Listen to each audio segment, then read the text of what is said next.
no complicado, bastante conocido en nuestro vocabulario, ¿no? Nosotros hablamos a cada momento de inflamación, por múltiples motivos, ¿no? A veces estamos jugando, a veces deporte, cualquier tipo de deporte, una caída, una mala caída, un golpe, ya se inflamó. Ya se inflamó el tobillo, se inflamó la mano, se inflamó el muslo, etc. Entonces, donde se recibe un golpe hay una inflamación. Y eso sucede siempre, ¿no? Eso es, o sea, ¿y por qué nos damos cuenta? Ah, porque se pone rojito, se hincha, duele. Entonces, ahí estamos ya viendo unos puntos, ¿no? Que justamente habla de todo este tema. Y eso no es de ahora, ¿no? Ya lo vamos a ver también, a tocar uno que esto es bastante antiguo. Entonces, no creo que haya ningún tipo de problema en la comprensión de lo que es inflamación. De repente un poquito por ahí, para que los mecanismos que ocurren, ¿no? En este proceso inflamatorio. Ahí sí solamente es, pero tampoco es complejo eso, ¿no?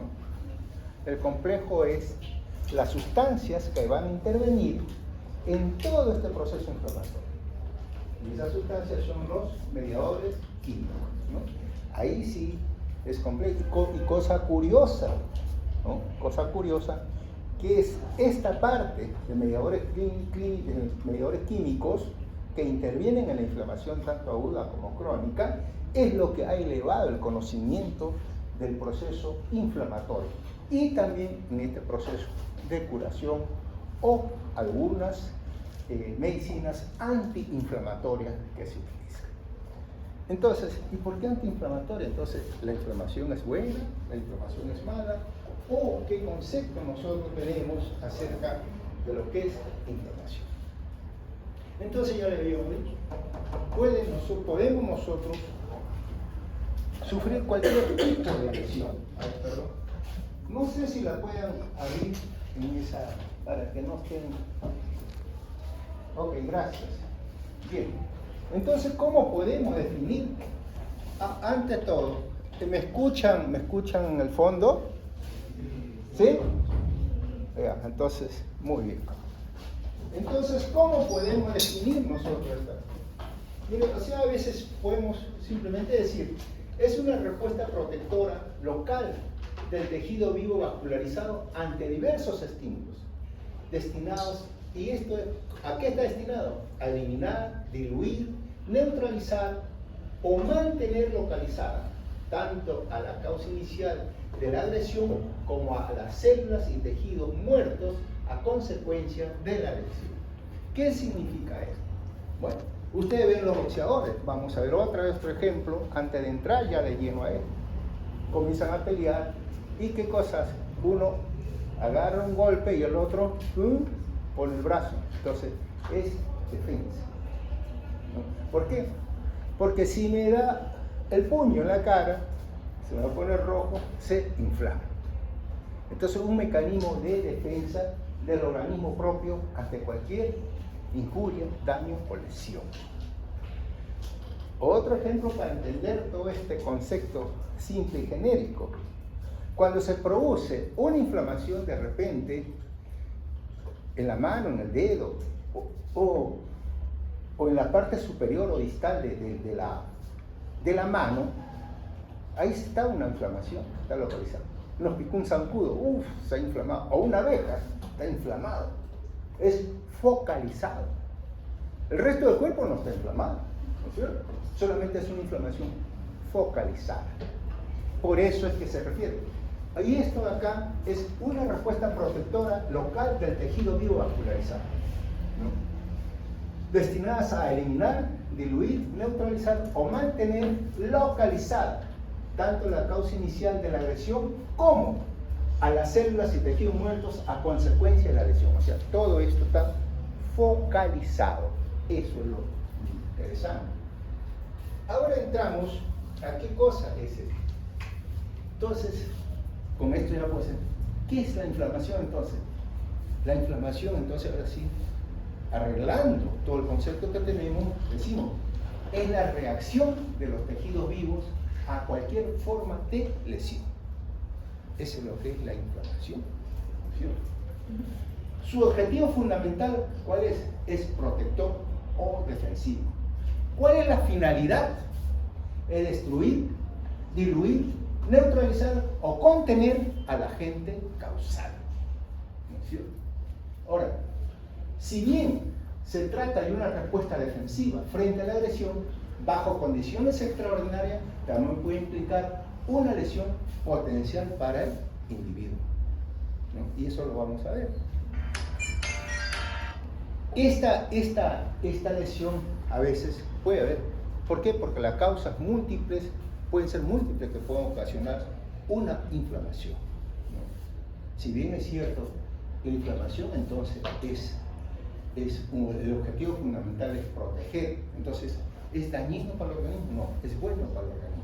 Pero en ciertas circunstancias puede generar, ¿no?, un mal para el organismo. ¿Cuándo? Cuando la inflamación comienza a disgregarse. Ya no está focalizada, sino puede estar multifocal. Eso es. Junto con esta respuesta se propicia además un segundo fenómeno que se llama, ¿qué cosa es? La reparación. Entonces ahora viene el concepto que la inflamación no está separada de la reparación. Todo se da en forma paralela. Solamente por cuestiones de conocimiento y didáctica se separa cada uno de todo este fenómeno que se produce, ¿no es cierto? Y eso es lo que es la inflamación. Muy bien. Se ha hablado de inflamación, como le dije, a veces nos golpeamos y se pone. Ahorita alguien puede con la uña nomás rayarse y al mismo se pone una rayita roja, ¿no? Una congestión, un eritema, de repente es muy fuerte, un pequeño dolor, ¿cierto? Y esos son. ¿Y cuándo se conoció todo esto? Esto, de acuerdo a los historiadores, ¿no?, 3000 años antes de Cristo, en los papiros egipcios ya se hablaba de la inflamación. Pero fue 1000 años después, un siglo después de Cristo, donde nuestro querido Celso comenzó a detallar estos fenómenos de la inflamación, que era el calor, el rubor, el edema y el dolor. Esos son los 4 signos cardinales que posteriormente Virco, entonces agregó un quinto signo de la inflamación. ¿Y qué cosa era? Pérdida de la función, ¿no? Pérdida de la función. Eso es lo que se agregó. Ahora, y esto, como le digo, se habló desde muchos años antes de Cristo.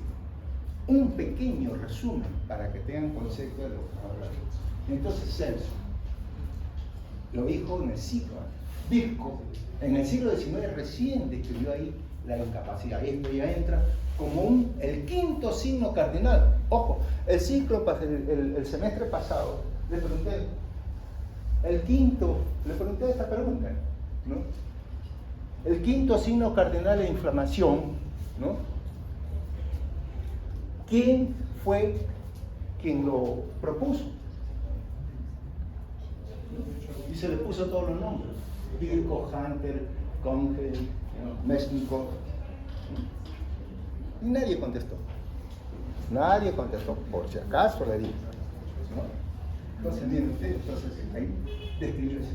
Hunter, en 1793, dice que la inflamación no es una enfermedad, sino una respuesta adaptativa de defensa con efectos saludables para el cuerpo. Entonces ya comenzó a variar y comenzó el aprendizaje de qué cosa inflamación. Posteriormente, Congel, en la época donde comenzaron a salir los microscopios, él comenzó a observar estos microscopios. En esa época no hay esos taquitos, no hay parafina, no hay nada. ¿En dónde lo observó? En una rana. ¿Y dónde observó estos ranas? Observó en el mesenterio de la rana, lo puso al microscopio, y también en la lengua de la rana. ¿Y qué fue lo que observó? Los primeros cambios y signos que se producían ahí a nivel vascular, ¿no es cierto? Entonces, estos fueron los cambios iniciales del flujo sanguíneo por aumento de la permeabilidad vascular y la migración leucocitaria. Eso comenzó a ver directamente al microscopio. Es lo que descubrió eso. Mechnikov descubrió que el proceso de la fagocitosis él propuso una teoría, la teoría celular. ¿Qué consistía esta teoría celular?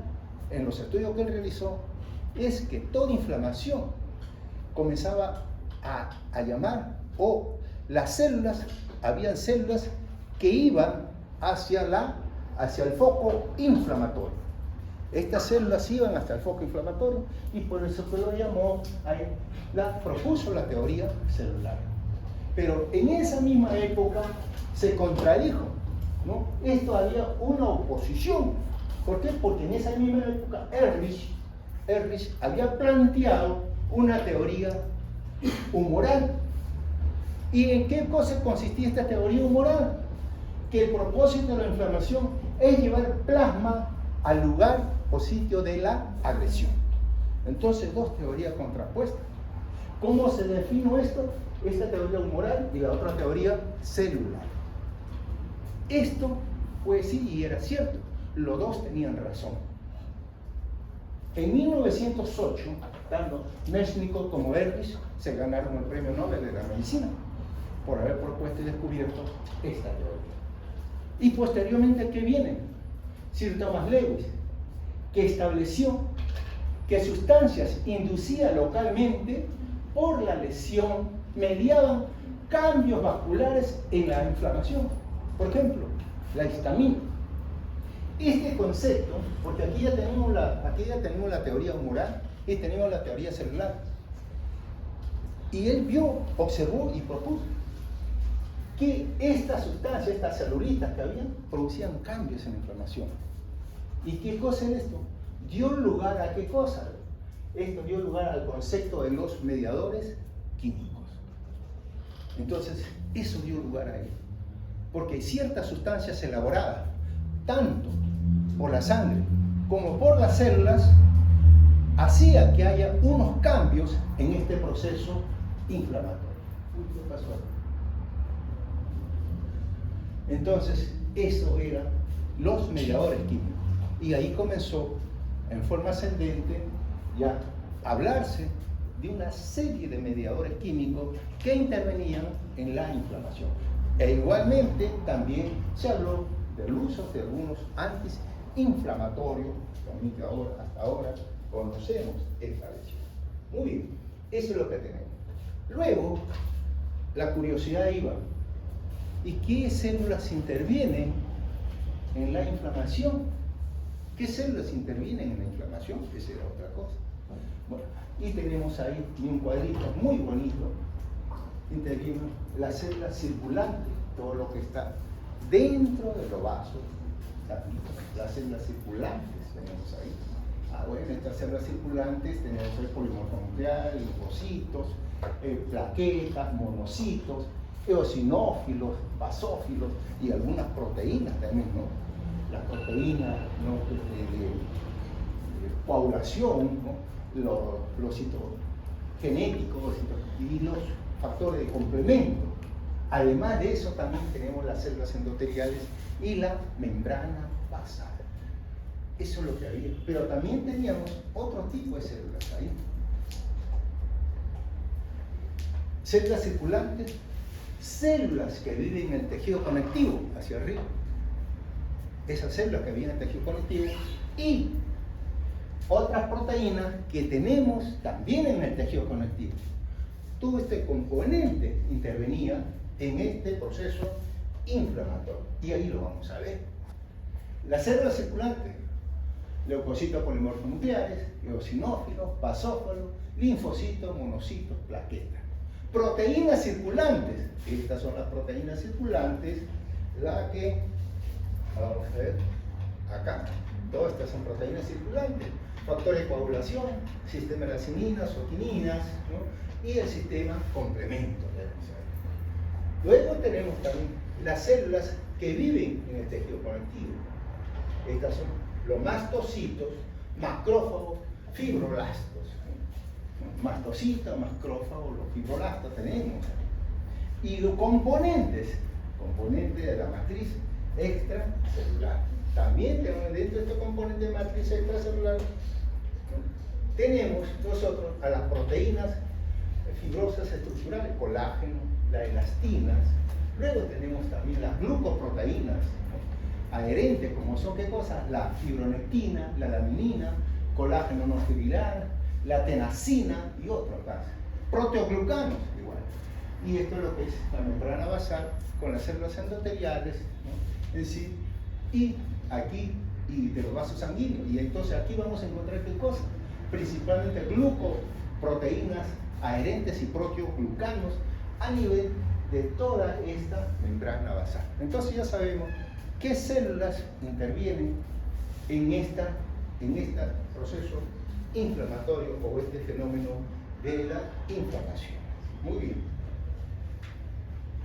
Causas múltiples, cualquier causa puede ser, ¿no?, físicas, químicas, exógenas, endógenas, en realidad inmunológicas también, ¿no? O sea, cualquier sustancia que origine un daño celular puede producir una inflamación. Entonces, a veces, ¿y cuál sería una causa inmune? Bueno, pues la causa inmune, algún tipo de enfermedad, lupus, por ejemplo, o AR de repente, también, infecciones bacterianas, que es lo más común. Y ahí tienen ustedes toda la relación de causas que pueden provocar este tipo de inflamación. Muy bien, ahí tenemos eso. Cuando nosotros vemos cualquiera que sea la causa, ¿no?, bacteriana, inmunológica, cualquiera de ellas, siempre va a producir unos cambios. Y estos cambios pueden ir a nivel vascular, ¿no? Siempre todos estos cambios pueden ir a nivel vascular. Y aquí es donde ustedes tienen que separar, ahora sí ya conocer. Hay algunos procesos inflamatorios que me puede dar como resultado de repente cambios hemodinámicos. Hay un intercambio de la presión hidrostática o algo, ¿no?, un problema de tipo cardíaco que me puede dar un edema agudo del pulmón, y eso me puede producir un cuadro inflamatorio. ¿Y eso a qué me puede llegar? A estos cambios hemodinámicos. Y otros que de repente podríamos tener que puede afectarse por de repente bacteriano. Y también ante cualquier daño tisular hay una respuesta vascular. Y como a esa respuesta vascular vamos a ver que sufre, ¿no?, entonces una alteración endotelial, una respuesta de plaquetas con pérdida a través de los vasos de elementos proteínicos, ¿no?, como la fibrina, y eso me puede dar como resultado un exudado. Entonces, un trasudado, cuando hay cambios hemodinámicos que no estén en relación con procesos inflamatorios, sino propio, ¿no?, de una alteración vascular. Y estos de un trasudado, y el otro cuando hay procesos infecciosos con pérdidas proteínicas, de elementos proteínicos, me va a dar un exudado, cualquiera que sea la inflamación. ¿Y eso cómo se muestra? Eso está, bueno, en la liberación a nivel de la pared de los vasos sanguíneos, ¿no?, que puede ser un exudado o puede ser un trasudado. Puede ser elemento proteínico o elemento o pérdida de líquido sin que contenga ningún tipo de proteína ni elementos inflamatorios, ¿no?, o sea, leucocitarios. Eso es lo que sabemos. Y esto me lleva a ver y que ustedes deban conocer qué cosa es un exudado y qué cosa es un trasudado. Entonces ya saben. Entonces, un trasudado, bueno, ¿qué pasa a nivel vascular?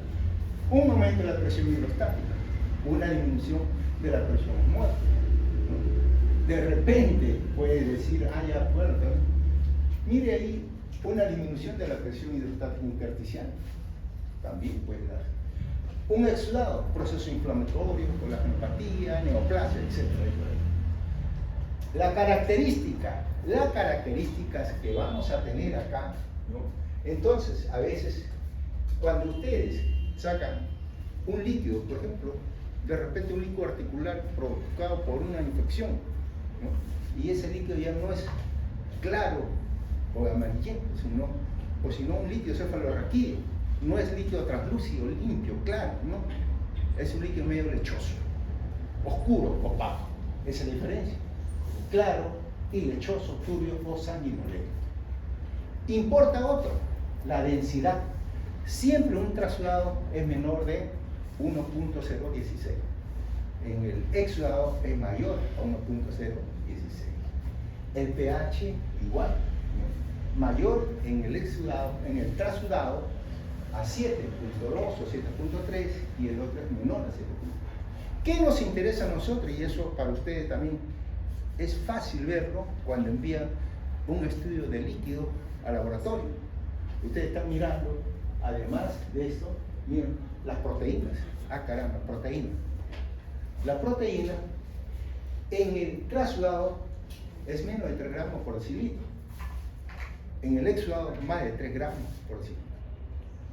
La glucosa, igual también entonces, la glucosa. La glucosa en el exudado menos de 60 y en el trasudado más de 60. Son puntos clave que ustedes ven. Los hematíes, bueno, esto puede ser una contaminación que se pueden dar en las dos cosas, ¿no? Pero los leucocitos no. La presencia del leucocito en el exudado es mayor de 1000, ¿no?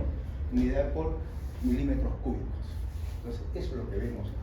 Este es un cuadrito que ustedes ya van a aprender y eso para ustedes va a ser una rutina, ¿no? En el laboratorio de exámenes cuando estén en clínica y cuando vengan estos resultados del laboratorio.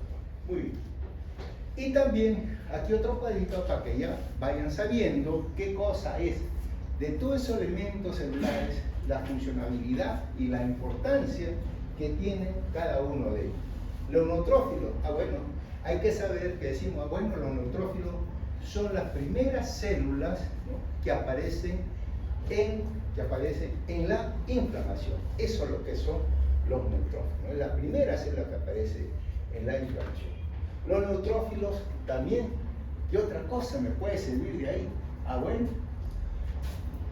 esta célula, esta neutrófilo siempre tiene, es la célula cuya función es fagocitaria y tiene una actividad fagocitaria muy bien. Su vida media en la sangre es de 6 a 8 horas y la vida media en los tejidos, en la sangre vive de 6 a 8 horas y cuando pasa al tejido puede estar hasta 4 días y cuando cumple su función, bueno, se muere. Los monocitos también, los monocitos ya vamos a verlo también, son los precursores que van a dar origen a los macrófagos, estos monocitos, ¿no? Y también esos los monocitos se llaman así cuando están en la sangre, macrófagos cuando están en los tejidos. Estos también cumplen una función fagocitaria muy importante. Y así tenemos toda esa serie que ustedes pueden ver, los linfocitos B, linfocitos T, las plaquetas, que es muy importante también las plaquetas, ¿no? Entonces, ¿por qué? Porque las plaquetas logran mantener la integridad del endotelio y la hemostasia y participan en la génesis de los trombos y coagulopatías. Todos liberan algunas sustancias mediadores químicos, pero las plaquetas también liberan factores de necrosis tumoral, ¿no? Quimioticinas, serotoninas, etc. Todos van a liberar diferentes tipos de mediadores. Muy bien. Eso es entonces lo que nosotros deben conocer como formas generales. Ahora ya lo vamos entrando al tema en sí. Le decimos, y ya sabemos eso. ¿Y qué tipo de inflamación conocemos? Inflamación aguda, hay inflamación crónica. Está ahí una reacción aguda y cuando el proceso es prolongado puede ser una inflamación crónica o a veces se llama subaguda, ¿no? Según su etiología, ya hemos visto una serie de causas que pueden ocasionar esta inflamación. Inflamaciones inespecíficas. Bueno, casi todas las inflamaciones agudas son inespecíficas. Cuando se inicia una inflamación aguda, a veces no sabemos qué es lo que originó, hasta que podemos descubrirlo. Pero otras sí son inflamaciones específicas, cuando el patrón morfológico permite ya, entonces, reconocer a este tipo de lesión, ¿no? Por ejemplo, lo característico en una inflamación crónica es la inflamación granulomatosa. Eso es lo que nos permite a nosotros esta lesión. Muy bien, entonces ya tenemos toda esta lesión y nos vamos a ver la inflamación aguda en sí. Es una reacción inflamatoria inmediata ante un agresor. La respuesta es inmediata, siempre que produce. De corta duración, puede durar horas o hasta algunos días. Su intensidad y extensión dependerán tanto de la gravedad de la lesión como de la capacidad reactiva del individuo. Y por supuestamente, que ya saben que en esta inflamación aguda intervienen numerosos mediadores químicos y que son activadas por el propio estímulo inflamatorio, ya sea celular o ya sea de tipo humoral. Eso es lo que nosotros vemos en esta inflamación. Bien, en esta inflamación aguda, ¿qué es lo que se va a dar? Vamos a ver que hay tres componentes mayores que se van a producir, o tres alteraciones que van a producir. Uno, alteración del calibre vascular. Dos, cambios estructurales en la microvasculatura que permite que las proteínas plasmáticas y los leucocitos abandonen la circulación. Y tres, migración de estos leucocitos, su acumulación en el foco de lesión y su activación para eliminar el agente agresor. Eso es lo que se produce en estos tipos de inflamación. Muy bien. ¿Esto a qué nos lleva? Nos lleva a decir, entonces, ¿qué cosa es lo que se produce? ¿Cuál es el mecanismo? ¿Cuáles son los cambios vasculares? Y comencemos con el aumento del flujo sanguíneo. Cuando hay una lesión, cuando el solo hecho de que nosotros de repente nos den un golpe, eso es una injuria. ¿Por qué? Porque ese golpe que nos pueden dar, hay un daño celular. En toda lesión, en toda injuria, hay muerte celular, hay daño celular. Y en toda lesión hay respuesta tisular. ¿Y qué cosa es lo que pasa cuando se produce esta lesión? Nosotros vemos en esta imagen un sistema vascular normal. Entonces, ¿qué es lo que se produce? Cuando comienza a haber esta lesión, entonces, primero lo que se produce es una vasoconstricción momentánea. Lo primero que se produce al haber la lesión, vasoconstricción. Se contrae primero. Y luego, esto va a durar segundos y luego se dilata. Vasoconstricción y luego una vasodilatación. Al producirse esta vasodilatación, bueno, ahí vamos a leer eso, que lleva esto a producirse, entonces estos vasos sanguíneos, al producirse vasodilatación, entonces ¿qué produce la sangre? La cantidad de sangre que hay acá se incrementa acá. Se llena de sangre ese vaso. Se llama más hematía. Y al producirse esta cantidad de hematía que se ha aumentado, hace que la velocidad de la sangre sea disminuida. Entonces hay un enlentecimiento del flujo sanguíneo. Eso es lo que hace este enlentecimiento del flujo sanguíneo. Y este enlentecimiento, ¿qué es lo que ocurre acá? Aumenta la presión hidrostática. Aumenta la presión hidrostática. Esto dura a veces de 10 a 30 minutos. Hay algunos mediadores químicos que intervienen en todo esto, generalmente y sobre todo el que interviene es la histamina, básicamente, ahí en esta vasodilatación. Pero también la glicemina, factores de complemento 3, complemento C5A, prostaglandina, la prostaciclina, todo eso produce esta vasodilatación. Al producirse esta vasodilatación, ¿qué es lo que se produce acá? Estos vasos son precapilares. Estos vasitos precapilares son vasos inactivos. Pero al producirse una dilatación, estos tienen unos esfínteres. Y estos esfínteres se abren. Y al abrirse, se llena de sangre y se congestiona todo esta lesión. Entonces, al llenarse de sangre, entonces esto ya se hace activo. ¿Y qué es lo que pasa?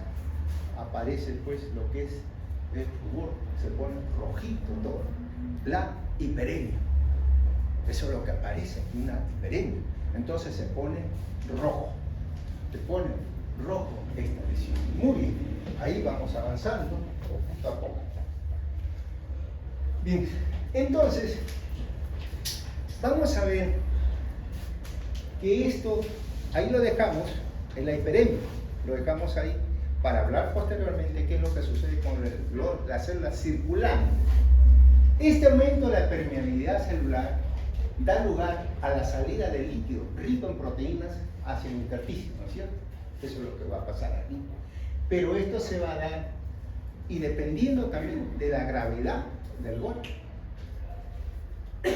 No es igual, pues, un golpe con mano abierta, otro de repente con un puño, o si no, con una vara, ¿no? Es completamente diferente, y ahí está la gravedad del caso. Entonces, todos esos cambios vasculares dependen de la gravedad. Puede ser una reacción inmediata, transitoria, leve. La permeabilidad aumenta en 1 a 2 minutos y desaparece en 15 a 30 minutos. Ah, caramba, entonces es interesante. ¿Cómo lo demuestro? Fácil. Agarro los lapiceros, se hacen eso, entonces comienza, se pone rojito y después no pasa 5 o 10 minutos, desaparece todo. Es leve. Había un daño celular, pero leve. ¿No es cierto? Bien. Y está mediada por la histamina y la bradicina. La contracción endotelial sería efecto de la histamina. No hay efecto sobre los capilares, o sea, los vasitos precapilares, todo eso, no hay efecto, porque es leve. Eso es lo que sucede. Puede ser una reacción tardía prolongada cuando es moderada. Cuando se produce la reacción tardía moderada, entonces se inicia de los 30 minutos hasta 10 horas, y alcanza un máximo entre 4 y 24 horas. Aquí sí hay compromiso de los capilares y venas. Hay daño endotelial seguido por una retracción pasiva mediada por los mediadores. Entonces, ¿qué es lo que sucede acá? Sucede que estos vasitos, ¿no?, al haber un daño, entonces aquí va a haber ya alteración y muerte celular. Y las células endoteliales se comienzan a retraer. Se retraen. Y al retraerse, dejan un pequeño espacio. Y al producir ese pequeño espacio, ¿qué es lo que sucede? Comienza a salir plasma. Comienza a salir plasma. Pero este plasma generalmente está unido a elementos proteicos, a la fibrina. Entonces comienza a salir la fibrina. Y al salir la fibrina, al extracelular, ¿qué es lo que se produce? El tumor. Con otra palabra, el edema. Se produce el edema al salir este tipo de lesión. Bien. ¿Y qué más sucede? Bueno, pues entonces ya tenemos ahí una reacción inmediata prolongada, pues cuando es una lesión grave. Entonces ahí ya tenemos aquí la imagen del bajo nos dice mucho. Entonces alcanza un máximo temprano similar a la reacción inmediata y permanece en una meseta, porque el daño ya es mayor. Aquí ya no hay que, va a durar unos minutos, unos segundos, sino ya es mayor y prolongado este daño, ¿no? Entonces la lesión causa muerte y disgregación de células endoteliales en arteriolas, capilares y venas. Entonces la lesión es mucho mayor. Entonces aquí ya vemos todos estos cambios, ¿no? Estos cambios son leves, apenas se abre aquí, miren ustedes, pequeño daño, y aquí ya las células endoteliales están muertas. Entonces hay una retracción, hay salida de elementos proteicos, hay edema, hay dolor, rubor, y el dolor, ¿por qué? Porque esto comienza a ver los nervios sensitivos superficiales comienzan a estar afectados y comienzan a... ¿Y por qué se anula? De repente dice anulación del movimiento, ¿no? O del órgano. De repente, ¿qué pasa si se golpea este dedo? Están clavando ahí con el martillo, y pum, se dan el dedo. ¿Ese dedo lo pueden mover? No, no es cierto. Se lo vendan, todo está la inmovilización o pérdida de movilización o pérdida de actividad de lugar o hora. Igualito sucede en la pierna, ¿no? Entonces, alguien agarra, se dobla el tobillo, hay una inflamación, él no va a caminar, él va a correr, ¿no? Se va a tener que vendar, entonces hay una anulación de esa parte. Y eso es lo que sucede. Entonces ya tenemos ahí todos los signos. Muy bien, ¿qué es lo que sucede? ¿Qué es lo que viene ahí? ¿Qué es lo que sigue en este proceso inflamatorio? Entonces sigue estos cambios celulares. En la luz del vaso comienza una marginación, rodamiento y adhesión. ¿Cómo será esto? Habíamos hablado que, y acá está en la fotito pequeñita, primero hay una vasoconstricción momentánea, luego una vasodilatación. Luego, en esta vasodilatación hay un incremento de los hematíes y un enlentecimiento del flujo sanguíneo. Este incremento hace un aumento de la presión hidrostática. Pero cosa curiosa, aquí los leucocitos, estos hematíes, generalmente circulan por la parte periférica del vaso sanguíneo. Todo circula por la parte periférica. Y los elementos formes sanguíneos, los leucocitos, monocitos, circulan por la parte central. Al producirse esta congestión, esta vasodilatación, hay mayor cantidad de sangre. Y entonces, ¿qué pasa con esos leucocitos? ¿Qué pasa con esos monocitos? Son sacados de la parte central y ¡pum!, lo ponen en la parte periférica. Son marginados. Por eso ahí, la marginación. Son marginados estos leucocitos. Entonces, ahí. Ahora, y aquí está, mire usted, todo lo tiene, todas las preguntas, ya van ahí preguntas y respuestas también ahí. Son marginados, entonces esta es una marginación. Esta célula, estos leucocitos, que son marginados, que no están acostumbrados a caminar por la parte central, y esto en la parte periférica, son marginados, y comienzan a rodamiento, comienza a rodar. Bueno, comienza entonces a seguir una rodación, el rodamiento. ¿No? Y aquí se lo vamos a explicar aquí, este rodamiento. Y este rodamiento, ¿qué es lo que pasa? ¿Qué factores o qué mediador químico interviene en este rodamiento? La selectina. Entonces comienza periféricamente, comienza a rodar los leucocitos por acción y actividad de la selectina. Este va rodando, y después ¡plum!, se pega a la pared endotelial. Cuando se pega a la pared endotelial, a esto entonces se dice la adhesión. Entonces ya tenemos rodamiento, marginación, ya hemos visto, rodamiento y adhesión. Entonces se pega en la pared endotelial. ¿Y qué factor interviene en esto? La integrina. Integrina entonces interviene en la adhesión de los leucocitos. Ahí interviene y ahí se queda. Ahí se queda porque después viene la migración. Entonces viene la migración y aquí ya esto no se viene, entonces también vamos a tener otros factores quimiostáticos que intervienen y con un movimiento ameboideo va a pasar de una lesión de un lugar a otro. ¿Bien? Entonces estos tienen un movimiento ameboideo y por eso es lo que se produce en el miocardio.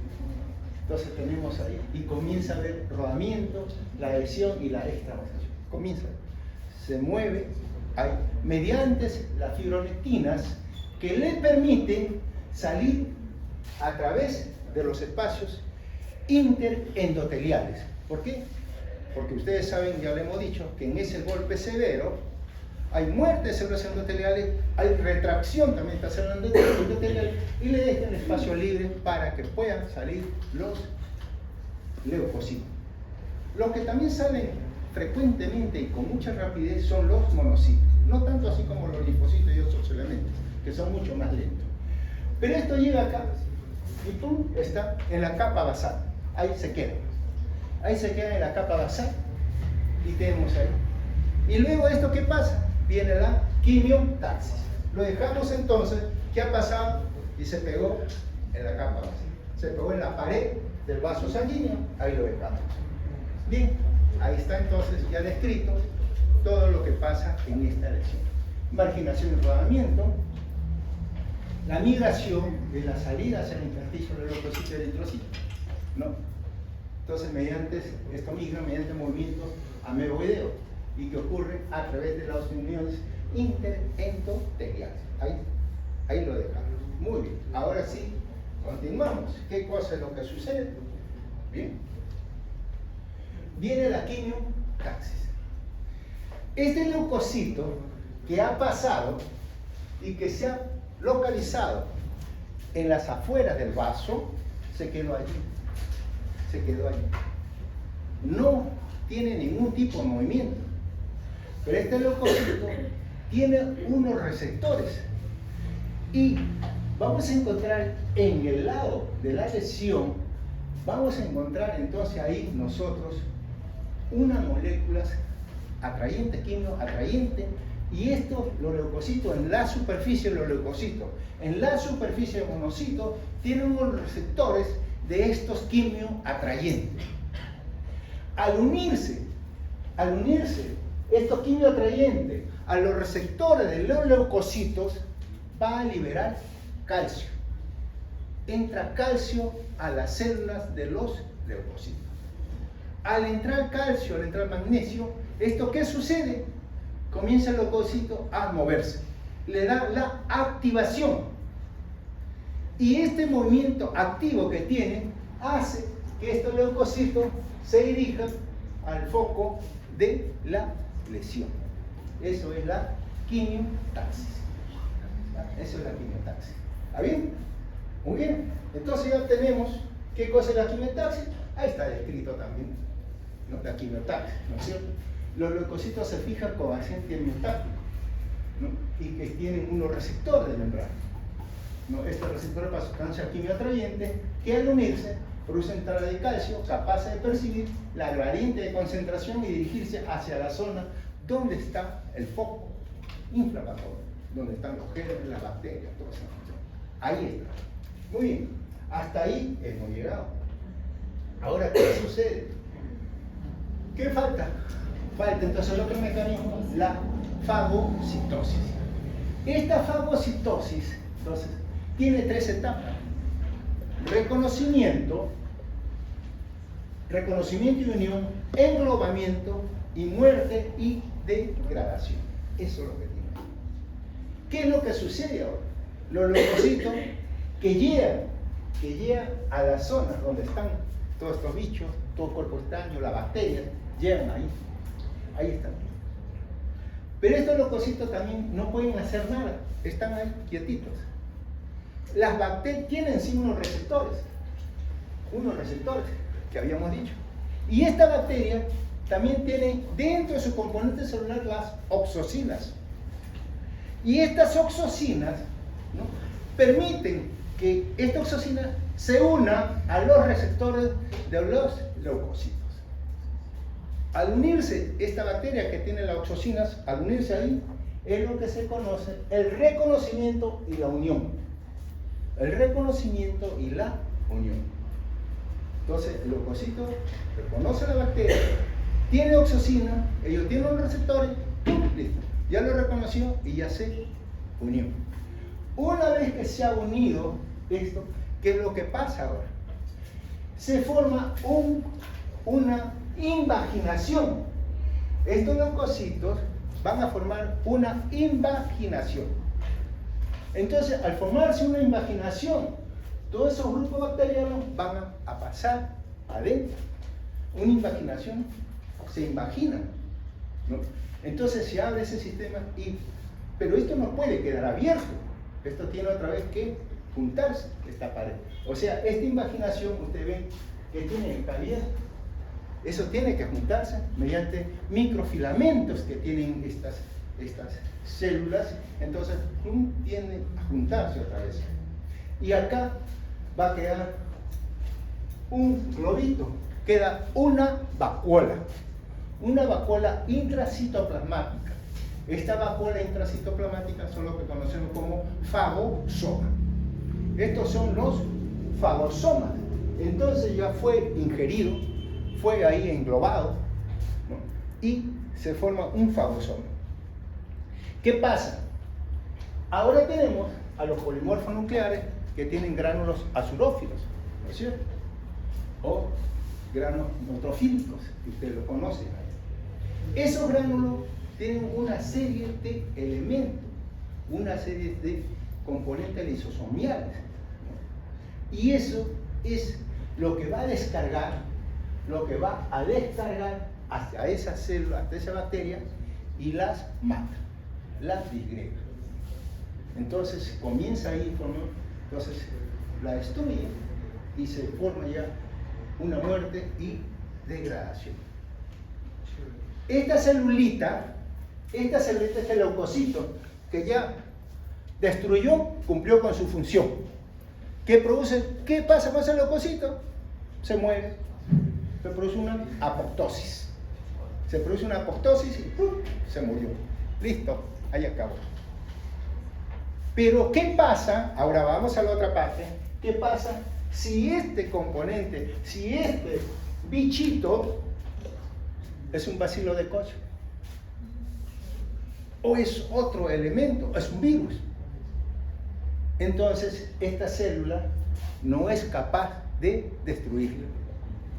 Esta célula no es capaz de destruirla y ese virus o ese bacilo, si quiere de lepra, lo que sea, va a vivir allí. Va a vivir ahí, en forma latente. Vive ahí, listo, se acabó. ¿Y eso qué va a pasar? Que de repente pasan unos años, me encuentro mi sistema inmune alterado, ¿y qué hago? Salen esos bichos porque encuentro todo propicio y ¡plum!, tengo una tuberculosis. Entonces comienza un proceso inflamatorio crónico que me lleva a ese. O sea, un proceso inflamatorio agudo, que este proceso inflamatorio agudo me desliza a un proceso inflamatorio crónico. ¿Por qué? Porque todo este mecanismo ha sido incapaz de destruir a ese vacío. Y entonces eso me lleva a un proceso inflamatorio crónico. ¿Está bien? ¿Estamos listos hasta ahí, no? Muy bien. Entonces, ya esto es así y eso es lo que sucede. Muy bien. Bien, entonces,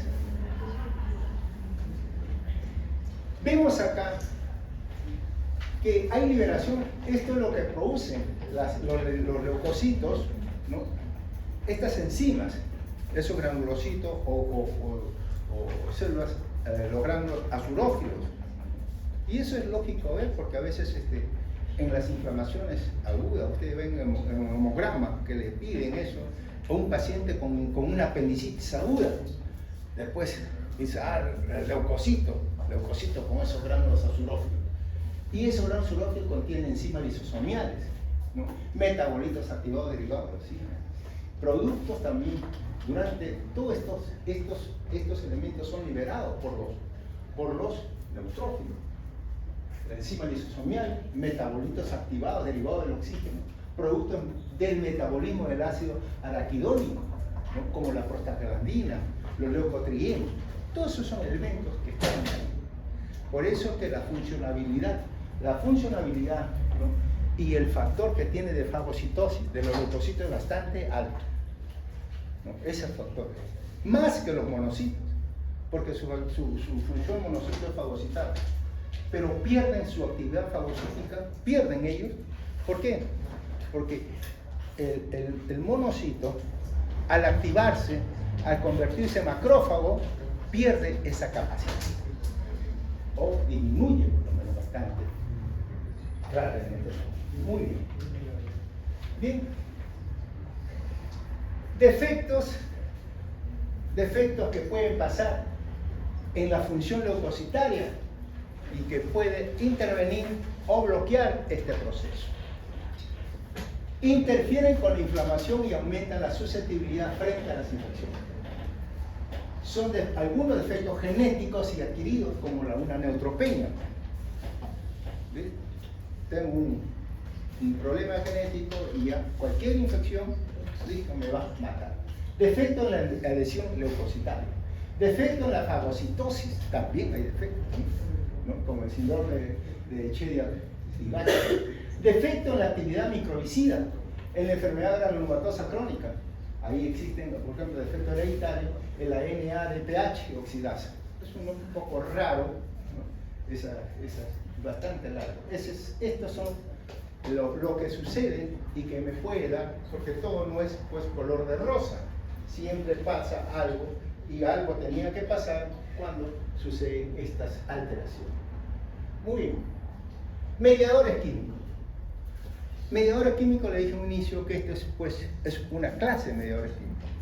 Entonces, vamos a hacer en forma muy resumida, muy sintética, acerca de todos estos componentes de mediadores químicos, ¿no? Algo muy superficial, y ya ustedes pueden tener por lo menos las facilidades de entender, ¿no? En sus libros, cuando vean ya todo lo que es mediadores químicos, y es un poquito complejo cuando entienden, pero a las finales, si uno busca qué cosa es, dónde se origina y para qué sirve, ¿no? O cómo actúan, se hace bastante fácil. Los mediadores químicos son mensajeros que actúan sobre los vasos sanguíneos, células inflamatorias y otras células, e inician y regulan la respuesta inflamatoria en el organismo. Es lo que se descubrió, ¿no es cierto? Es lo que se descubrió. Entonces estos producían una serie de productos. Pueden circular en el plasma o producirse localmente por células presentes en el foco inflamatorio. Un mediador puede estimular la liberación de otros mediadores, lo que representa un mecanismo de amplificación. O sea, un mediador puede provocar que aparezca. Una vez activados y liberados, la mayoría de los mediadores tienen una vida muy corta y desaparecen rápidamente o son inactivados por enzima o sufren la acción de inhibidores. Entonces, es muy bueno y de corta duración. Y son muy mediadores. Dentro de todo esto, nosotros vamos a tener,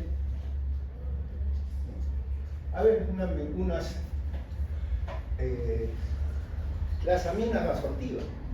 Bueno, las aminas vasoactivas se detectan en los mastocitos, basófilos y las plaquetas. Generalmente esto está representado ¿por qué? Por la histamina y por la serotonina, ¿no? Entonces, las aminas vasoactivas.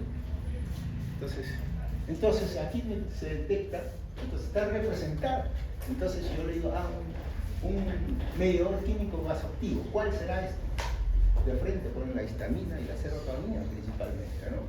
Se almacena preformada en los granulocitos de los mastocitos, en los basófilos y plaquetas. Son liberadas por injuria física, anticuerpos y derivados del complemento, como son las anafilotoxinas. Y están entre los primeros que son liberados durante la inflamación. O sea, la histamina, ya hemos visto, la histamina pues que es la primera mediador químico, ¿no? Sobre todo en la vasodilatación. Produce vasodilatación e incrementa la permeabilidad vascular a través de sus receptores H1, ¿no? A nivel de las vénulas postcapilares. Ahí es donde va todo.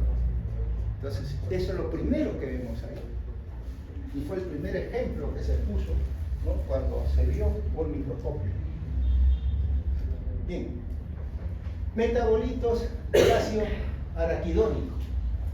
En estos tenemos a la prostaglandina como representante, a los leucotrienos C, D4, E4 y a las lipoxinas.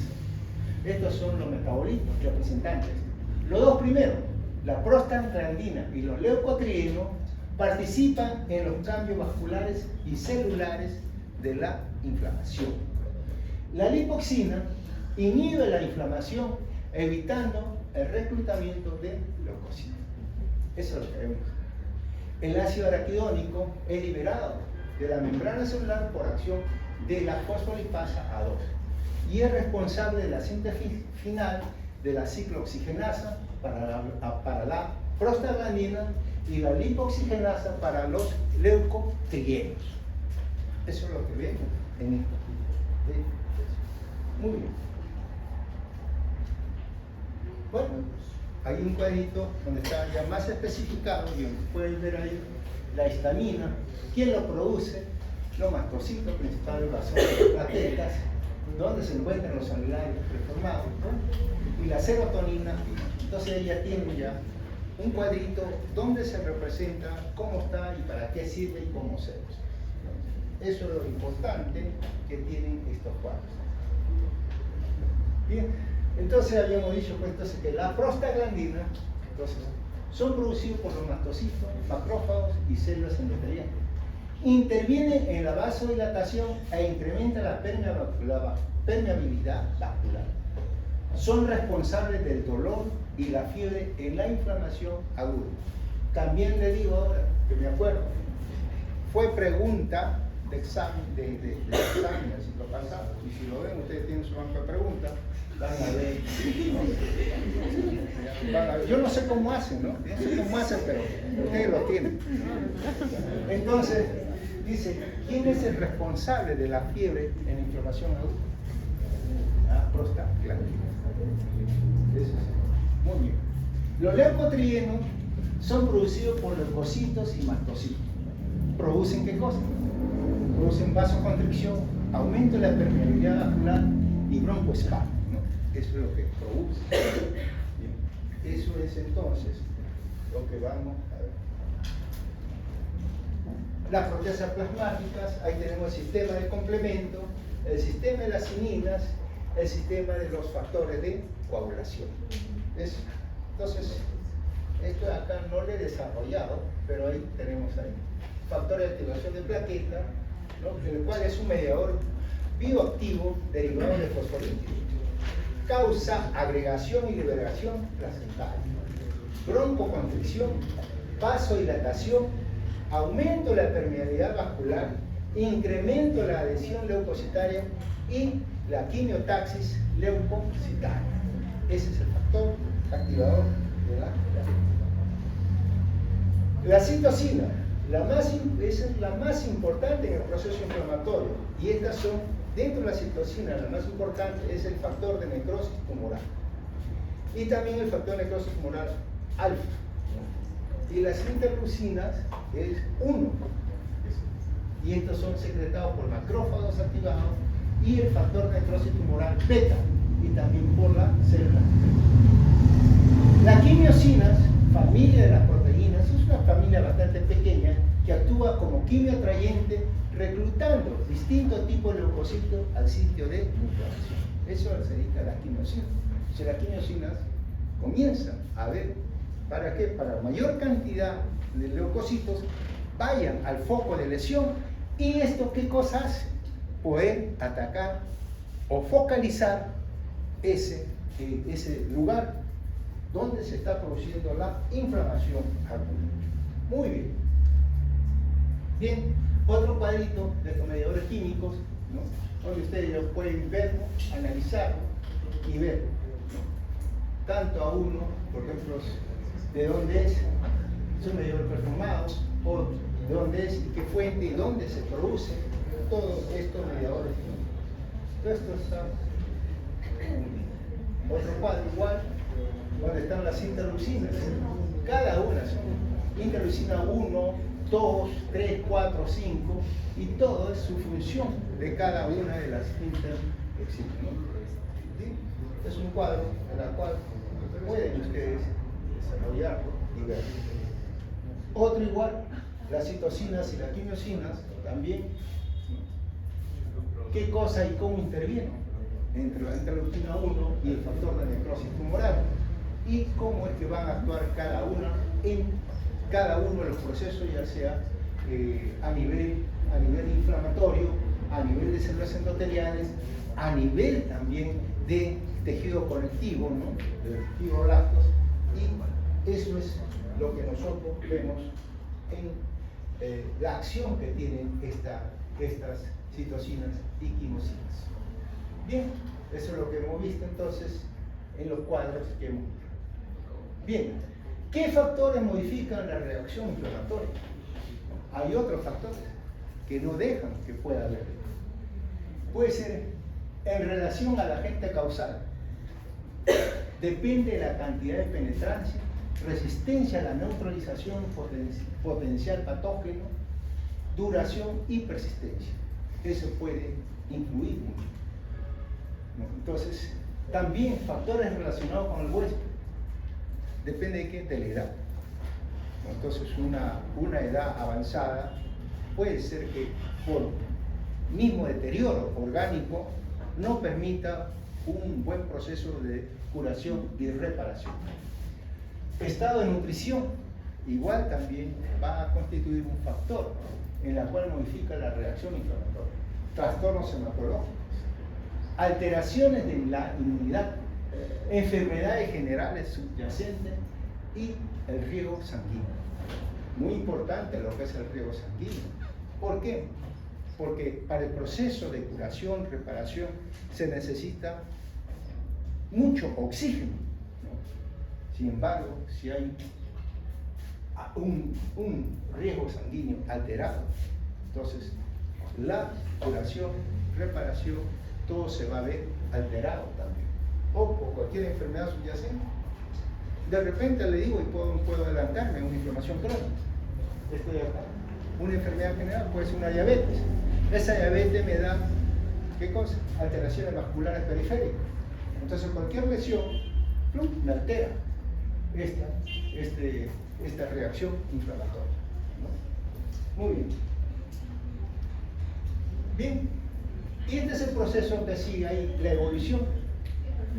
Toda inflamación aguda sigue un proceso de resolución, de fibrosis, regeneración o reparación del tejido conectivo. Todas siguen ahí. O sea, una vez que ya ha pasado por toda la secuencia que hemos visto, entonces, de acuerdo a la lesión puede haber una resolución.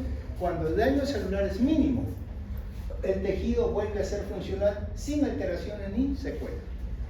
Eso es lo que sucede. Entonces ya hay una solución. Otra cosa, puede haber fibrosis. Hay un exudado fibrinoso o purulento con proliferación de fibroblastos y células endoteliales, consecuencias funcionales en el tejido. Aquí ya hay cicatrización. Y mucho de ello, estas fibrosis, esto puede llegar a veces en la zona donde se ha producido la inflamación y la reparación con esta cicatrización, esté ausente la funcionabilidad en esa área. La regeneración, esto está en relación con la capacidad de la célula para regenerarse, también lo vamos a ver, ¿no? Entonces, estas células con capacidad de regeneración puede ser completamente estructural y funcional sin dejar secuela ni lesión. ¿Dónde tenemos? Puedo adelantarme a nivel del epidermis, por ejemplo. Estas son células lábiles o células que no son lábiles. Eso ya lo vamos a ver en unos momentos. La reparación del tejido, células sin capacidad de reproducirse. Entonces, aquí tenemos que la piel. La regeneración de la piel. ¿Qué otra célula se puede regenerar? El hígado. También. ¿Qué células? Reparación del tejido, células sin capacidad de reproducirse o degenerarse. ¿Cuáles son las células? Del sistema nervioso central. O células miocárdicas, ¿no es cierto? No tienen capacidad. Entonces ahí lo único que se va a formar es una cicatriz, un tejido fibroso. Y todo esto, de repente puede haber una persistencia del exudado. ¿Y a qué me lleva esto? A un exceso y me puede llevar a una inflamación crónica. Ahí es donde vamos. El punto de llegar a es lo que es una inflamación crónica. Bueno, ahí tenemos pues algunos patrones típicos de lo que es esta tipo de inflamación, ¿no? La inflamación serosa, ¿no? Donde hay pérdida de fluidos, donde a veces una quemadura muy simple puede haber entonces líquidos, plasma que salga sobre el tejido formándose las ampollas, y eso se ve muchas veces, a veces en los quemados o en las superficiales, ¿no? Del lado 1. La inflamación fibrinosa, hemos visto pericarditis fibrinosa, ¿no? Donde va a haber también un gran daño vascular con pérdida de mucho componente fibroso y sobre todo esta fibrina, y esta fibrina se va a fragmentar. Esta fibrina es acidófila o rojita, como lo ven ahí, y se fragmentan. Y al fragmentar se va a englobar. Todos esos puntitos que ustedes ven ahí están englobados dentro de ese componente fibrinoso, los polimorfos nucleares, ¿no? Y algunos macrófagos o monocitos que se vamos a encontrar incorporados dentro de esa malla o red de fibrina, ¿no? Por eso se llama tejido fibrinoso, porque eso es lo que vamos a ver. Bien, la inflamación supurativa, bueno, eso se da generalmente los accesos purulentos en respuesta a una acción bacteriana, ¿no? Entonces, habíamos dicho ya que la colección de polimorfos nucleares constituye la pus, y eso es lo que se forma, ¿no? Entonces, y esto va a haber un daño, una necrosis que se va a producir a ese local.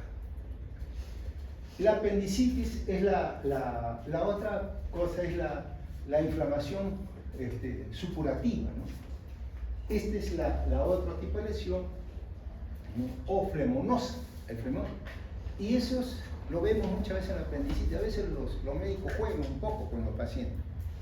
Llega un paciente porque al cirujano le gusta que el clínico le dé todo servidito en plata para él solamente entrar a sala de operación.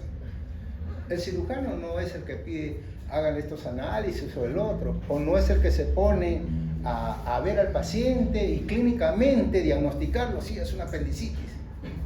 No, eso lo hace el clínico, ¿no? Entonces hay que darle toditito servidito. Pero como el cirujano está operando, termina una hora, después sigue operación, termina otra hora, después se va a almorzar y termina otra hora, este paciente pasa por un proceso, ¿no?, de avance que puede llegar, que llega de repente como un cuadro de lesión superficial cuando encuentra una lesión a nivel, si quiere, una apendicitis catarral o congestiva, que luego se produce un daño de la mucosa, ¿no? Y luego esto va avanzando. Cuando se produce daño con hemorragia de la mucosa, esto puede ir avanzando y hay aparición polimorfos nucleares que de la mucosa entra a la submucosa y entra a la capa muscular. Cuando entra a la capa muscular ya se produce una apendicitis, ¿no?, aguda. Y si eso comienza a seguir este daño ya vascular que se está produciendo, hay salida de fibrina y se pone pues ya la superficie como una telita blanquecina, fibrinosa, salida con fibrina. Esto sigue avanzando y puede comprometer toda la pared.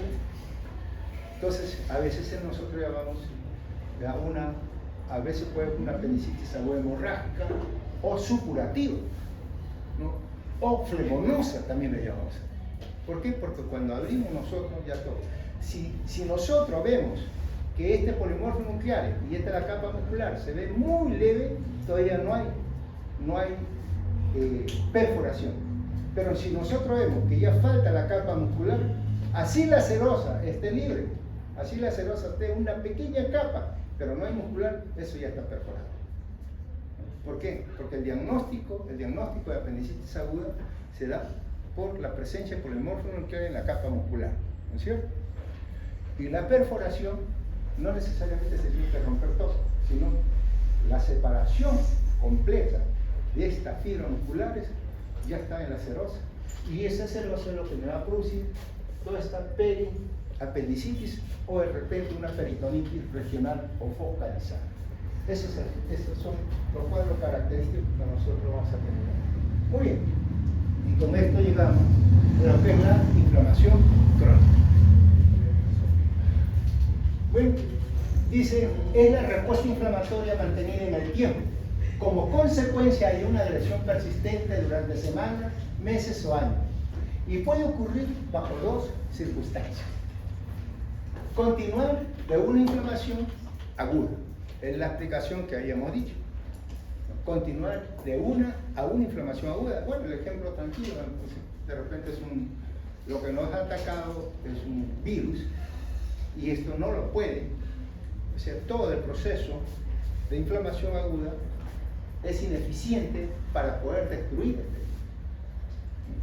O una reacción de tipo crónica que desde el principio de la afección. Entonces, también puede ser eso. Entonces, esas son dos características que nosotros vamos a ver. Y aquí la vemos también. Entonces, y esto se va a dar infección persistente por microorganismos intracelulares. Ejemplo, TBC, sífilis, micosis, ¿no? Exposición prolongada de material inerte no degradable. Entonces tenemos algunos materiales, por ejemplo la silicosis, material de sutura, los cuerpos extraños, diversos cuerpos extraños. El material de sutura también es un cuerpo extraño. A veces ustedes saben que los pacientes, algunos cirujanos se olvidan, ¿no?, las gasas, los paquetes de gasas dentro de la cavidad abdominal. Y eso pues comienza ahí, está ahí. Es lo que nosotros conocemos como el gasoma, ¿no? Es un tumor producido por gas. Y eso se cae. Enfermedades autoinmunes, artritis reumatoide, eso pueden producir. ¿Bien? Entonces, eso es lo que vamos a ver. Entonces, y eso me puede dar. Y ahora todo esto está relacionado porque no tan solo ahí, sino también hay otras entidades que se relacionan con la inflamación crónica. Múltiples entidades. Inactividad física, obesidad, dieta, alteraciones, ¿no?, en la microbiota, estrés psicológico, disrupción circadiana, no dormimos bien, perdemos la noción del tiempo y la hora de descanso que comienza. Y también otro tipo de alteraciones, ¿no?, asociadas, ¿no?, a enfermedades, alteraciones neurológicas, alteraciones nutricionales, el cáncer y todas estas relaciones que también aquí tenemos otro cuadro, ¿no?, de enfermedades inducidas por enfermedades. Una serie de enfermedades cardiovasculares, cáncer, neurovegetativas, ¿no?, síndromes metabólicos, enfermedades pulmonares, y todo esto me lleva pues a un proceso inflamatorio crónico. Todo eso. Entonces no es, qué bonito sería que todo fuese como la inflamación aguda. Nos ataca, la curamos y se salió. Pero de repente podemos tener otro compromiso, ¿no?, y eso, una de las características de esta inflamación crónica es la reagudización que se puede dar en esto, y el intento de reparación que se puede dar en estos casos. Muy bien, y eso es lo que vemos. Los componentes celulares: infiltración por células mononucleares, macrófagos, linfocitos, células plasmáticas. También teníamos los componentes celulares de la inflamación aguda. Acá tenemos inflamación crónica. Destrucción de los tejidos, inducido por agente causal persistente o por las células inflamatorias. Y los intentos de curación. Esto es característico de esta inflamación crónica, ¿no?, mediante reposición de tejido conjuntivo dañado, desarrollada mediante la angiogénesis y en particular por la fibrosis. En todo proceso crónico siempre hay proceso reagudizado. Una prostatitis crónica siempre hay, de repente, está acompañada de proceso reagudizado. A los fumadores, ¿no?, una bronquitis crónica, no es que sea crónica siempre, sino que se reagudiza. Un intento de curación no llega y otra vez vuelve a su ritmo normal. Otra vez se reagudiza, otro intento de curación, no puede curarlo, no puede sanarlo, y otra vez sigue la vía crónica a la que está destinada esa lesión. Eso es lo que hace este tipo de lesión. Muy bien.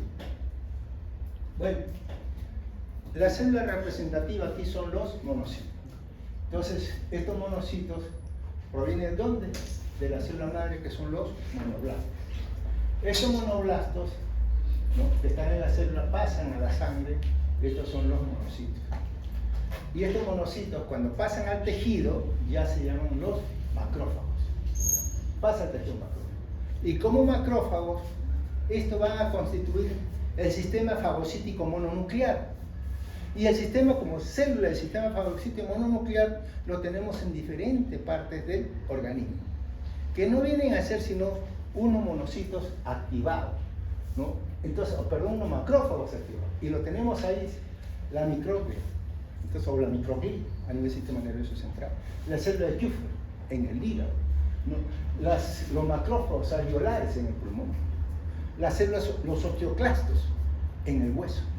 Todo eso son el componente del sistema fagocítico mononuclear. Y todo eso se da por una activación. Y aquí cosa curiosa, miren, esto todo se va a activar. Estos monocitos se activan. Y la activación, ¿no?, de macrófagos, cuando se comienza a activar estos macrófagos, se da por el interferón gamma, es lo que va a permitir la activación. Y este interferón gamma es secretado por los linfocitos T y por las células NK. También por endotoxina bacteriana y otros como la fibronectina, que va a permitir esa activación de los monocitos.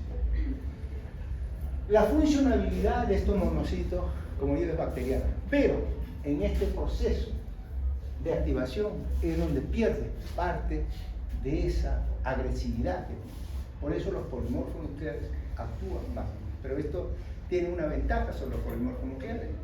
Los polimorfos nucleares pueden vivir solamente 4 días. Esto no, puede estar meses o años focalizados en esta región, ¿no? Bien, eso es entonces lo que tenemos ahí en esta región. Muy bien. Otras células, bueno, las células plasmáticas, también los eosinófilos, los neutrófilos. Ojo, los neutrófilos entonces pueden encontrarse en procesos inflamatorios crónicos también. ¿En cuándo? En la etapa de reagudizaciones. Eso es lo que. Entonces, a veces se le llama inflamación crónica activa. Ustedes han visto en la gastritis crónica. La gastritis crónica es una enfermedad crónica, ¿viste? ¿No? ¿Hay gastritis aguda? Sí hay gastritis aguda. Pero de repente ingerimos alcohol que no estamos acostumbrados, puede producir una gastritis aguda. O cualquier sustancia tóxica no puede producir una gastritis aguda. Pero, ¿qué pasa con la gastritis crónica? Bueno, ustedes dicen, gastritis crónica. ¿Hay actividad o no hay actividad? La presencia de actividad quiere decir que dentro de ese cuadro gástrico crónico hay polimorfos nucleares. Eso es lo que representa la artritis crónica activa. Y también la mido por grados. Grado leve, grado moderado o grado severo. Bien. Esos entonces son las células y componentes, ¿no?, también mediadores químicos que influyen en todo este proceso de inflamación crónica. Todo esto tenemos el cuadro representativo de esta inflamación crónica, está dado por los granulomas. Habíamos dicho que los granulomas no vienen a ser sino son los monocitos activados, y estos monocitos al activarse se van a formar en unas células epitelioides, y estas células epitelioides son lo que constituyen, ¿no?, la acumulación o los grupos, la agrupación de estas células epitelioides constituyen los granulomas. Como ahí tenemos un representante muy claro de lo que es la tuberculosis, entonces ¿eso qué pasa ahí? Comienza a aparecer, ¿no?, que estas células activadas, estos monocitos activados, son incapaces de poder fagocitar a este germen. Y se comienzan a fusionar unos con otros, y viene la aparición de las células gigantes multinucleares, ¿no? Eso es lo que vemos. Entonces, ¿bien?, la función de macrófagos epitelioides origina las células gigantes multinucleares. Los núcleos se desplazan a la periferia y constituyen las células de Langhans, o, si es al azar, constituyen las células de tipo cuerpo extraño. Eso es lo que nosotros vemos en este tipo de lesión. ¿Bien? Ahí tenemos un granulomita, y cómo es, entonces, y todas ya hemos visto, ustedes ya han visto también estos granulomas. ¿Quiénes son los que van a activar a estos monocitos? puede ser activado los linfocitos T. Esos son los que van a activar a estas células granulomatosas. Muy bien. Bien.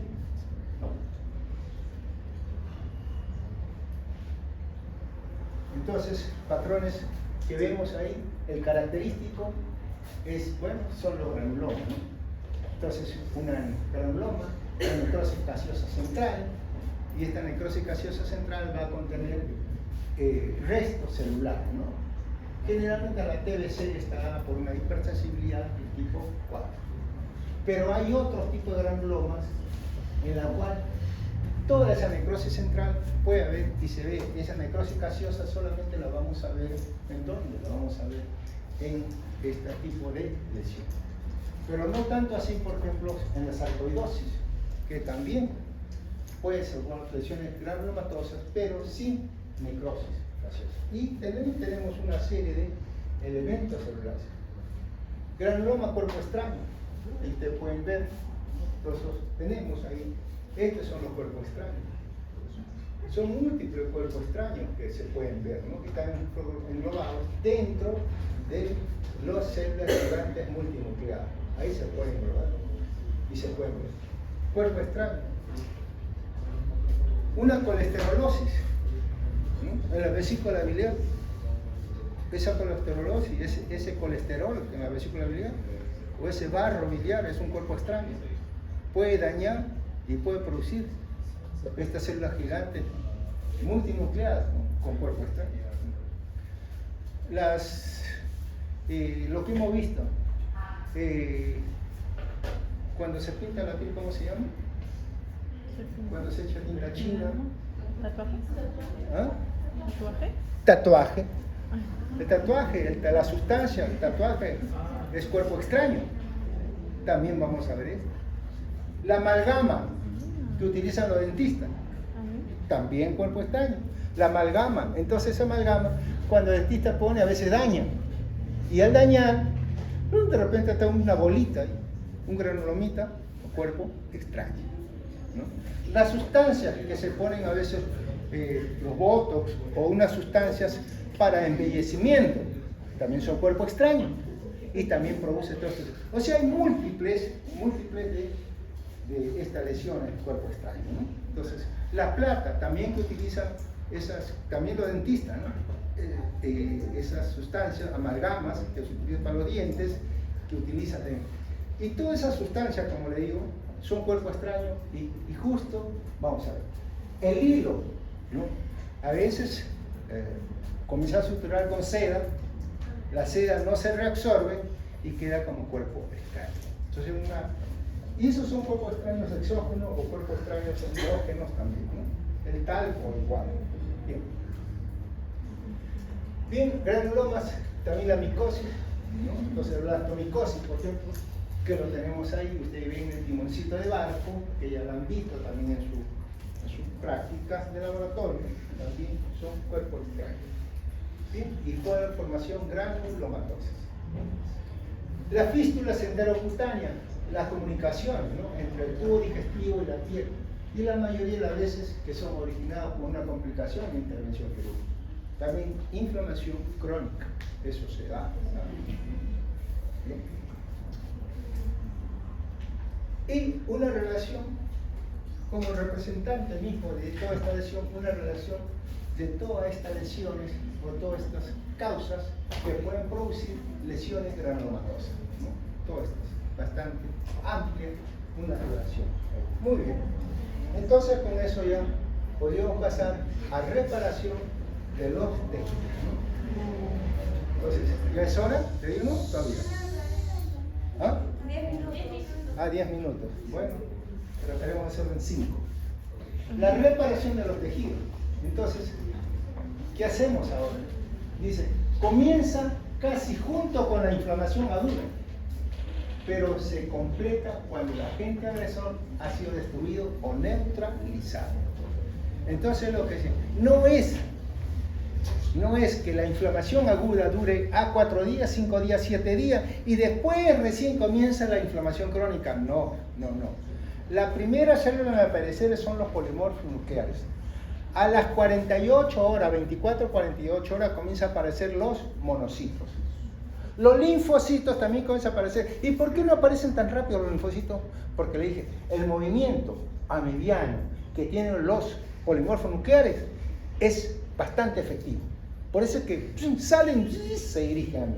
En cambio, los monocitos también tienen esos movimientos, pero mucho más lentos. Y los monocitos van gateando hasta el centro de fusión. Entonces, todo esto se da en forma paralela, ¿no? Entonces, eso es ahí. ¿Y qué cosa es lo que se produce mediante esta reparación? Lo que se busca es la restauración, ¿no? La restauración que se logra mediante tres mecanismos: la reparación, la contracción y la regeneración o cicatrización. Eso es lo que se busca con esta lesión. Muy bien. La reparación de los tejidos. La reparación de los tejidos es un proceso organizado por el cual el organismo corrige el daño producido por la lesión focal con reparación y reposición de células muertas o dañadas por células y tejido sano. Eso es lo que hizo, o sea, un reemplazo. Toda esta célula que ha sido dañada, toda esta célula que ya está muerta, pero eso están cantidad de macrófagos o monocitos y comienzan a destruir todo eso. Entonces, y comienzan a reemplazarla por otros tipos de tejidos. Y por eso se habla acá que hay mecanismos de reparación parenquimatosa, cicatrización o sustitución por tejido conectivo y puede ser también mixto. En la regeneración parenquimatosa hay sustitución de células parenquimatosas del mismo tipo. Entonces, ahí es mucho más fácil.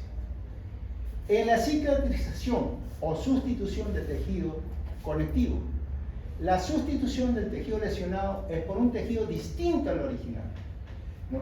Entonces, por ejemplo, el estroma del tejido conectivo por el tejido fibroelástico. Eso es lo que se denomina una cicatriz, por ejemplo, ¿no? Y mixto cuando son estos dos componentes, ¿no? Estas dos variables que se pueden dar en este proceso y que también está llamada como una curación. Muy bien. En la reparación, la estructura fundamental que hay en todo este proceso es el tejido de granulación. Eso es lo fundamental. Entonces, puedo adelantarme un poquito también porque lo vamos a ver ahí, cuando este proceso de reparación y curación, ¿no? Entonces, en todo proceso, sobre todo en todas las úlceras que hemos visto y que se ven ahí, ¿no? Debajo de la cicatriz costrosa, debajo de la necrosis fibrinoide, comienza a aparecer la fibrosis. Y en el punto de vista histológico, bueno, vamos a verlo ahora. Tejido conectivo laxo, edematoso, altamente vascularizado por capilares finos y neoformados, que crecen formando una red anastomosada. Y esta red anastomosada, uno la ve como granito, y es muy rojita. De ahí el nombre de granulación. Y que también contiene, además de ese tejido de granulación, puede contener células mononucleadas, principalmente macrófagos, linfocitos y abundantes fibroblastos. Eso es lo que el tejido de granulación. Entonces, el tejido de granulación, cuando se produce la inflamación, entonces aparecen los monocitos, ¿no? Y también a partir del tercer, cuarto día ya están los fibrocitos ahí. Estos fibrocitos son células totipotenciales y comienzan a aparecer información de las yemas vasculares. Estas yemas vasculares es lo que me va a dar a mí todos estos capilares y formación de estos vasos neoformados. Y ahí donde se forman las yemas vasculares con estos vasos neoformados, entonces es lo que se llama el tejido de granulación. Curiosamente, no sé si ustedes han visto en alguna lesión cuando se están reparando o cuando hacen una limpieza de herida y que la van a hacer, de repente está seco, está una cicatriz, digamos, costrosa, una costra de sangre, está superficial, está encima de la superficie de la herida, de una amplia herida estamos hablando. Usted le saca eso y ve un tejido rojito, y ve como mucho granito. Esos granitos, esos son los granos. Y ese tejido rojito es lo que se ve, todo ese tejido rojito, ¿Por qué? Porque están los vasos ahí, la yema vascular. Por eso se llama granulación, porque son como granitos pequeñitos y rojitos en la superficie de un área en proceso de curación. Eso es lo que se ve ahí en este tejido. Por eso, y ahí es fundamental en el proceso reparativo este cuadro de lo que sucede en el mecanismo del tejido de granulación. Bien, pero también intervienen otros factores, ¿no? Intervienen, ya hemos hablado de todos estos mediadores químicos. Entonces, también los macrófagos secretan factores de crecimiento. Los fibroblastos producen matriz extracelular, como la fibronectina, proteoglucanos y colágenos tipo 1 o tipo 4. Mediadores, ¿no? Por factores de crecimiento fibroblástico, factores de crecimiento y factores derivados de las plaquetas, ¿no? Entonces tenemos ahí, siempre vamos a tener todo este componente, no tan solo que se va a dar por esta neoformación, sino que aquí va a ayudar también todos estos mediadores químicos. Entonces, mediadores químicos a nivel que actúan a nivel de una inflamación crónica y mediadores químicos que actúan a nivel de una inflamación aguda, ¿no? Bien, la contracción, entonces, ¿cómo se contrae este tejido? Entonces, ¿qué cosa es lo que sucede?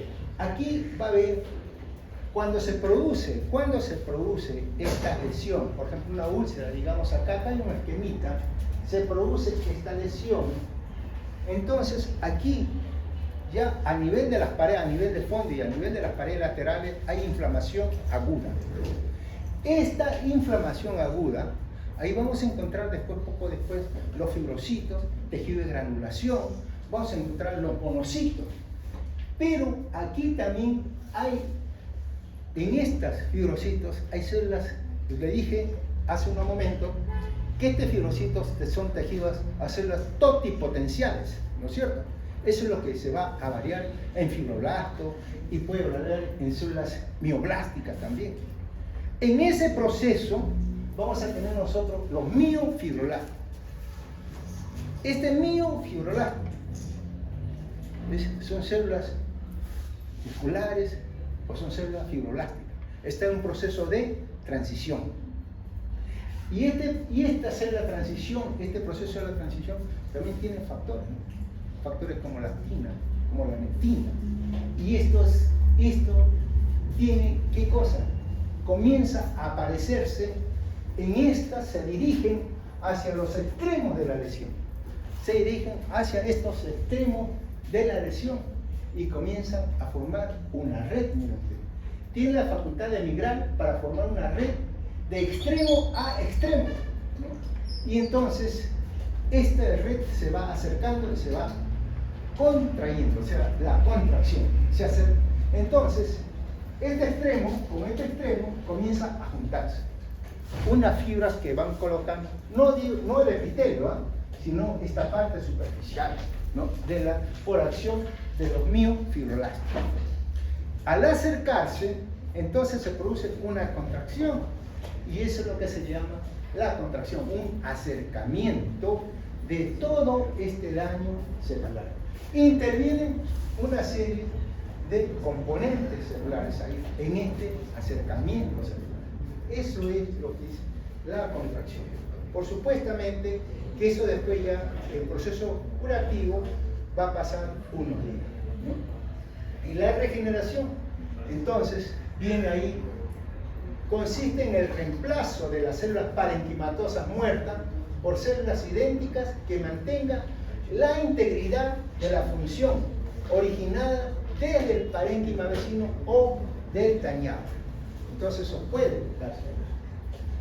La capacidad para regenerar está relacionada a la actividad proliferativa y de reemplazo celular que ocurre en condiciones fisiológicas en cada tejido en particular.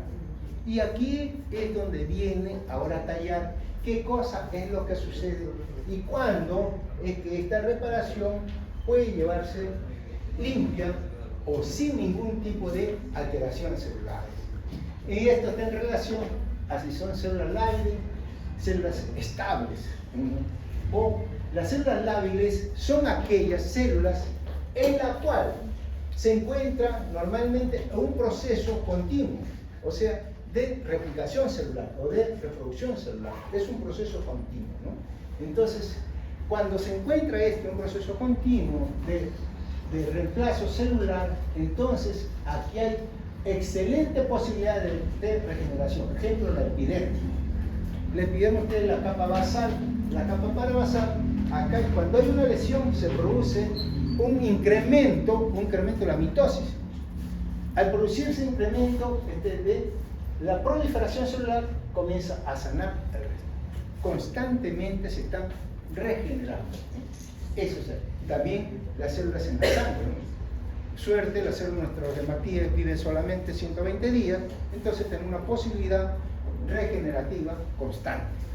Y si alguno sufre un problema, un corte con pérdida sanguínea, bueno, pues damos que una anemia aguda puede ser peligrosa, pero hay una reposición y luego hay una reproducción de nuestro hematíe y también vuelve a estabilizarse sin ningún tipo de problema.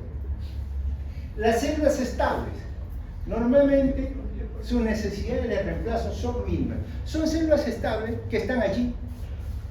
Por ejemplo, el hígado tiene una célula estable. Están ahí las celulitas. Y no tienen necesidad de reproducirse a cada rato, porque como la piel, no tienen necesidad. Simplemente están como células estables. Pero cuando ocurre algo, normalmente sus necesidades de reemplazo son mínimas. La capacidad de reproducirse permanece latente o estable y mantiene su capacidad para proliferar en respuesta a una lesión.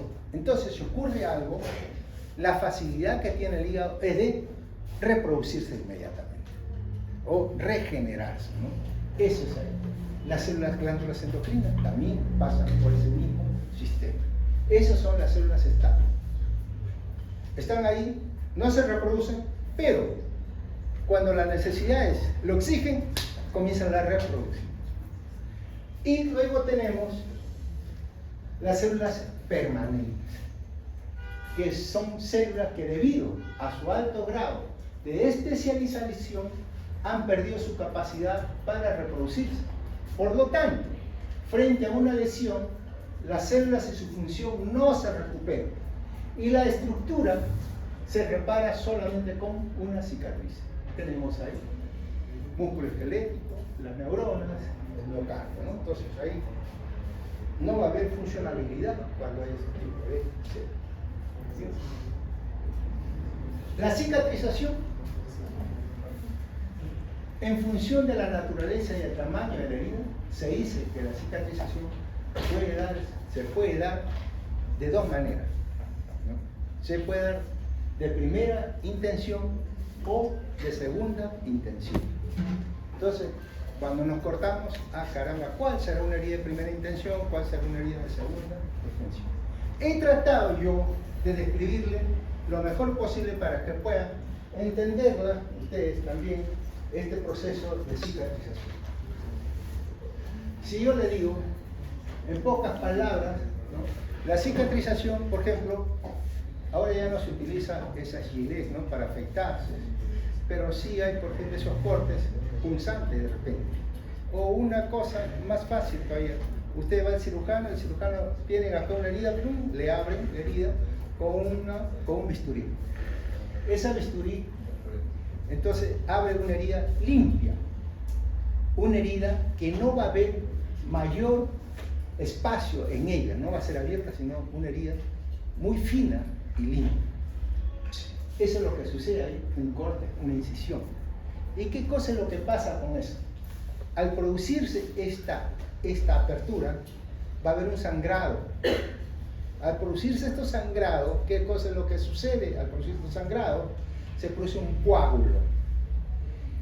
Ese coágulo, alrededor de la pared, a las pocas horas, vamos a ir, miren, alrededor de la pared, a las pocas horas, entre 2 y 3 horas, se identifican en los bordes la inflamación aguda.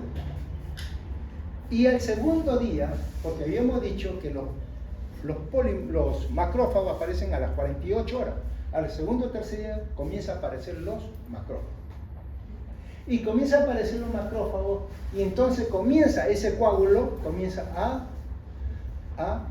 degradarlo, a fagocitarlo, comienza el macrófago. Entonces comienzan ahí los macrófagos y comienza a miocelo fibrolito a haber una actividad fibrolástica. Y esto, como se está unido, ahora si el cirujano nos ayuda y pone un punto arriba, lo cierra. Al cerrarse eso, entonces produce una actividad fibrolástica y una regeneración epitelial. Al quinto día hay tejido de granulación, ¿no? Y al final de la primera semana ya hay una epitelización completa. Eso es lo que sucede. Eso es lo que hay. Pero después pasa un mes y 2 meses, bueno, se puede quedar una cicatriz si es que el cirujano no nos ha puesto un puntito que ayude, ¿no?, a fijar, porque si es un puntito es una cicatriz muy fina, pero si no, va a haber una cicatriz pequeña, ¿no? Una cicatriz pequeña, y eso es lo que sucede a veces cuando nosotros no vamos al cirujano, nos hacemos un corte y después tenemos una cicatriz que son pequeñas, y esa es esto es una curación de las heridas por una cicatrización de primera intención. ¿Y qué cosa es lo de segunda intención? En la cicatrización de las heridas por segunda intención ya vemos nosotros que la abertura es mucho mayor. Vamos a verlo acá de frente, en este esquema de lo que se hace. Entonces, la herida es abierta, la herida es mucho más grande. Y si, bueno, vamos a hablar de esto, una úlcera vamos a hacer. La herida es grande, abierta, es sucia, es purulenta. Hay pérdida de tejido, hay necrosis, hay infección, ¿no? Entonces se produce ahí. ¿Qué cosa es lo que sucede acá? Lo primero, el coágulo sanguíneo ocupa toda la extensión de la herida. Lo primero que hay sangrado el coágulo sanguíneo y comienza la inflamación aguda por los bordes. Toda la inflamación aguda por los bordes. Pasan unos días y eso que está, la costra que está en la superficie, ¿no? Y entonces al ver por debajo hay los fibrocitos y comienza a haber tejido de granulación. Y ese tejido de granulación, ¿no?, cuando hay esto, por las partes externas ya hemos visto que se forman los miofibroblastos que van a producir la contracción y comienza a unirse. A una semana después, el epitelio se regenera, creciendo sobre el tejido de granulación. La contracción es mayor y se elimina la costra. Al eliminarse la costra, vemos lo que hemos ya hablado, en el hecho se observa el tejido de granulación. Este tejido de granulación va a pasar 2 semanas y hay una regeneración epitelial y bandas de colágeno. El tejido de regeneración, todo se comienza, el tejido de granulación comienza a disminuir y comienza a ser reemplazado por el colágeno. Entonces, esto es un proceso ya que viene, un proceso que comienza la cicatrización. Esto generalmente se dice que demora 8 semanas, ¿no? Pero tenemos varios meses después hay cicatrización avascular con pérdida de fuerza y defecto en la función del órgano. Eso es lo que sucede. Muy bien. Rápidamente entonces vamos a ver anomalías, bueno, úlceras, ¿no?, y úlceras arteriales, que vamos a ver algunas anomalías, y que todo esto, pues, esta uterovenosa que cicatriza por la falta de oxígeno. Las arterias también, o lesiones, úlceras arteriales, que se va a ver igual, ¿no?, con necrosis en el pie, entonces tipo de lesión. Defecto en la cicatrización, tenemos las úlceras diabéticas, también va a haber una alteración a nivel vascular que va a producir todos esos tipos de laceración. La cicatrización excesiva, cicatrización retráctil, eso cuando se da en una quemadura, ¿no?, se produce por una segunda intención, habitualmente por una quemadura intensa. El mecanismo de contracción es mantenido por bandas de colágenos engrosadas y acortadas y causa un daño cosmético y causa también alteración en la funcionalidad. Y la cicatriz hipertrófica o queloide, que también es una sobreproducción de todo este colágeno que le da un aspecto también de irregularidad en toda esta lesión, ¿no? A veces son voluminosas, duras, causa daño cosmético y a veces daño funcional. Bien, eso entonces sería, ¿no? Lo que nosotros vamos a ver en esta lección. Muy bien. Ok. Gracias.